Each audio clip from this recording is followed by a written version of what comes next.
Hi hello friends, ಎಲ್ಲರಿಗೂ ನಮಸ್ಕಾರ. Welcome back to Sirimane ಅಡುಗೆ. ಇವತ್ತು ನಾನು ನಿಮ್ಮೆಲ್ರಿಗೂ ಮಾವಿನಕಾಯಿ ಉಪ್ಪಿನಕಾಯಿ ಮಾಡೋದು ಹೇಗೆ ಅಂತ ತೋರಿಸ್ಕೊಡ್ತೀನಿ. ತುಂಬ ಸುಲಭವಾಗಿ ಟೇಸ್ಟಿಯಾಗಿ ಮಾಡ್ಕೊಳ್ಬೋದು. 2-3 ತಿಂಗಳು ಸಹ ಈ ಉಪ್ಪಿನಕಾಯಿನ ಸ್ಟೋರ್ ಮಾಡಿ ಇಟ್ಕೊಳ್ಬೋದು. ತುಂಬ ಟೇಸ್ಟಿಯಾಗಿ ಬರುತ್ತೆ. ಇನ್ನೇನು ಮಾವಿನಕಾಯಿ ಕಾಲ ಸ್ಟಾರ್ಟ್ ಆಯಿತು. ಎಲ್ರಿಗೂ ಮಾವಿನಕಾಯಿ ಅಂದರೆ ತುಂಬ ಇಷ್ಟ ಆಗುತ್ತೆ ಮತ್ತು ಈ ಟೈಮಲ್ಲಿ ಎಲ್ರಿಗೂ ಈಸಿಯಾಗಿ ಸಿಗುತ್ತೆ. ಈ ಉಪ್ಪಿನಕಾಯಿ ಮಾಡೋದು ಹೇಗೆ ಅಂತ ನೋಡ್ಕೊಂಬರೋದಕ್ಕಿಂತ ಮುಂಚೆ ಇನ್ನೂ ಯಾರ್ಯಾರು ನಮ್ಮ ಚಾನಲ್ನ ಸಬ್ಸ್ಕ್ರೈಬ್ ಮಾಡದೆ ನೋಡ್ತಾ ಇದ್ದೀರಾ, ಪ್ಲೀಸ್ ಸಬ್ಸ್ಕ್ರೈಬ್ ಮಾಡಿಕೊಂಡು ನಮಗೆ ಸಪೋರ್ಟ್ ಮಾಡಿ. ಈ ಮಾವಿನಕಾಯಿ ಉಪ್ಪಿನಕಾಯಿ ಮಾಡೋದಕ್ಕೆ ಏನೇನು ಸಾಮಗ್ರಿಗಳು ಬೇಕು ಅಂತ ನೋಡ್ಕೊಂಬರೋಣ. ನಾನಿಲ್ಲಿ ಸ್ವಲ್ಪ ದೊಡ್ಡ ಸೈಜ್ ಇರೋವಂಥ ಮಾವಿನಕಾಯಿನ ತೊಗೊಂಡಿದ್ದೀನಿ. 2 ಮಾವಿನಕಾಯಿನ ತೊಗೊಂಡು ಈ ಥರ ಸ್ವಲ್ಪ ದಪ್ಪದಾಗಿ ಕಟ್ ಮಾಡಿ ಇಟ್ಕೊಂಡಿದ್ದೀನಿ. ಮತ್ತು 1 ಸ್ಪೂನಷ್ಟು ಸಾಸುವೆ, ಒಂದು ಸ್ಪೂನಷ್ಟು ಜೀರಿಗೆ, ಸ್ವಲ್ಪ ಮೆಂತ್ಯ, 1 ಗಡ್ಡೆ ಬೆಳ್ಳುಳ್ಳಿ, ಸ್ವಲ್ಪ ಅರಿಶಿನ ಪುಡಿ, 1-2 ಟೇಬಲ್ ಸ್ಪೂನಷ್ಟು ಅಚ್ಚ ಖಾರದ ಪುಡಿ, ರುಚಿಗೆ ತಕ್ಕಷ್ಟು ಉಪ್ಪು, 10 ಮೆಣಸಿನ್ಕಾಯಿನ ಈ ಥರ ಚಿಕ್ಕದಾಗಿ ಕಟ್ ಮಾಡಿ ಇಟ್ಕೊಂಡಿದ್ದೀನಿ. ಮತ್ತು 100 ml ಆಗುವಷ್ಟು ಎಣ್ಣೆನ ತೊಗೊಂಡಿಟ್ಕೊಂಡಿದ್ದೀನಿ. ಇವಾಗ ಮಾಡೋದು ಹೇಗೆ ಅಂತ ನೋಡ್ಕೊಂಬರೋಣ.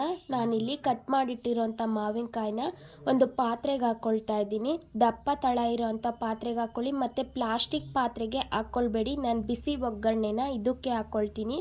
ಇವಾಗ ರುಚಿಗೆ ತಕ್ಕಷ್ಟು ಉಪ್ಪನ್ನ ಸೇರಿಸ್ಕೊಳ್ತಾ ಇದ್ದೀನಿ. ನಿಮಗೆ ಅಳತೆ ಪ್ರಕಾರ ಬೇಕು ಅಂತ ಅಂದರೆ 200 ಗ್ರಾಮಷ್ಟು ಮಾವಿನಕಾಯಿನ ತೊಗೊಂಡಿದ್ದೀನಿ. ಅದಕ್ಕೆ 1-1.5 ಸ್ಪೂನಷ್ಟು ಉಪ್ಪನ್ನ ಹಾಕ್ಕೊಂಡಿದ್ದೀನಿ. ಸ್ವಲ್ಪ ಅರಿಶಿನ ಪುಡಿ, 10 ಹಸಿರು ಮೆಣಸಿನ್ಕಾಯಿನ ಸ್ವಲ್ಪ ಚಿಕ್ಕದಾಗಿ ಕಟ್ ಮಾಡಿ ಹಾಕ್ಕೊಂಡಿದ್ದೀನಿ. 1-2 ಟೇಬಲ್ ಸ್ಪೂನಷ್ಟು ಅಚ್ಚ ಖಾರದ ಪುಡಿನ ಆ್ಯಡ್ ಮಾಡ್ಕೊಂಡಿದ್ದೀನಿ.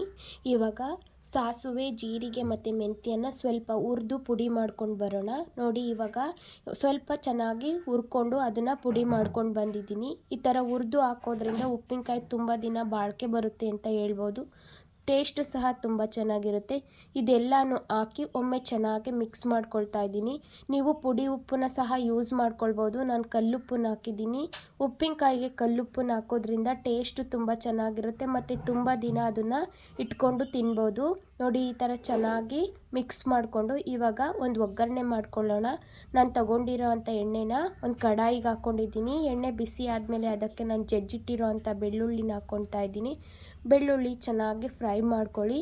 ಇವಾಗ ಸ್ವಲ್ಪ ಇಂಗುನ ಆ್ಯಡ್ ಮಾಡ್ಕೊಳ್ಳಿ. ಉಪ್ಪಿನಕಾಯಿಗೆ ಇಂಗುನ ಹಾಕೋದ್ರಿಂದ ಟೇಸ್ಟು ತುಂಬ ಚೆನ್ನಾಗಿರುತ್ತೆ. ನೀವು ಇದ್ರ ಜೊತೆಗೆ ಕರಿಬೇವಿನ ಸೊಪ್ಪು, ಸಾಸುವೆನ ಸಹ ಆ್ಯಡ್ ಮಾಡ್ಕೊಳ್ಬೋದು. ನಾನಿಲ್ಲಿ ಬೆಳ್ಳುಳ್ಳಿ ಮತ್ತು ಇಂಗಿನ ಒಗ್ಗರಣೆನ ಅಷ್ಟನ್ನೇ ಕೊಟ್ಕೊಂಡಿದ್ದೀನಿ. ಸ್ವಲ್ಪ ಕರಿಬೇವಿನ ಸೊಪ್ಪನ್ನು ಸಹ ಆ್ಯಡ್ ಮಾಡ್ಕೊಂಡಿದ್ದೀನಿ. ನೀವು ಸಾಸುವೆ, ಜೀರಿಗೆನ ಸಹ ಸೇರಿಸ್ಕೊಳ್ಬೋದು. ಟೇಸ್ಟು ಇನ್ನೂ ಚೆನ್ನಾಗಿರುತ್ತೆ. ಸ್ವಲ್ಪ ಬೆಳ್ಳುಳ್ಳಿ ಚೆನ್ನಾಗಿ ಫ್ರೈ ಆಗಬೇಕು. ಅಲ್ಲಿವರೆಗೂ ಒಗ್ಗರಣೆಯಲ್ಲಿ ಚೆನ್ನಾಗಿ ಅದನ್ನು ಫ್ರೈ ಮಾಡಿಕೊಂಡು ನೋಡಿ, ಈ ಥರ ಬಿಸಿ ಬಿಸಿ ಇರಬೇಕಾದ್ರೇ ನಾನು ಮಾಡಿಟ್ಟಿರುವಂಥ ಉಪ್ಪಿನಕಾಯಿಗೆ ಈ ಒಗ್ಗರಣೆನ ಆ್ಯಡ್ ಮಾಡ್ಕೊಳ್ತಾ ಇದ್ದೀನಿ. ಈ ಥರ ಆ್ಯಡ್ ಮಾಡಿ ಒಮ್ಮೆ ಚೆನ್ನಾಗಿ ಮಿಕ್ಸ್ ಮಾಡ್ಕೊಳ್ಳಿ. ಟೇಸ್ಟಿಯಾಗಿರುವಂಥ ಉಪ್ಪಿನಕಾಯಿ ರೆಡಿಯಾಗುತ್ತೆ. ನಾನಿದನ್ನು ಬೆಳಗ್ಗೆನೇ ಉಪ್ಪಿನಕಾಯಿ ಹಾಕಿಟ್ಟಿದ್ದೆ. ಸಂಜೆ ಅಷ್ಟರಲ್ಲಿ ಉಪ್ಪೆಲ್ಲ ಚೆನ್ನಾಗಿ ಕರಗಿ ಟೇಸ್ಟಿಯಾಗಿರುವಂಥ ಉಪ್ಪಿನಕಾಯಿ ರೆಡಿಯಾಗಿತ್ತು. ನಾವು ಆವಾಗಲೇ ಸಹ ಸರ್ವ್ ಮಾಡ್ಬೋದು. ನೀವು ಈ ಥರ ಹುಡಿಯಾಗಿದೆ ಅಂತ ಏನು ಯೋಚನೆ ಮಾಡೋ ಹಾಗಿಲ್ಲ. ಉಪ್ಪು ಚೆನ್ನಾಗಿ ನೆನ್ಕೊಂಡ್ಮೇಲೆ ಎಣ್ಣೆ ಎಲ್ಲ ಚೆನ್ನಾಗಿ ತೇಲ್ಕೊಳ್ಳುತ್ತೆ. ಆವಾಗ ಟೇಸ್ಟಿಯಾಗಿರುತ್ತೆ. ನೀವು ಪುಡಿ ಉಪ್ಪನ್ನ ಸಹ ಯೂಸ್ ಮಾಡ್ಕೊಳ್ಬೋದು.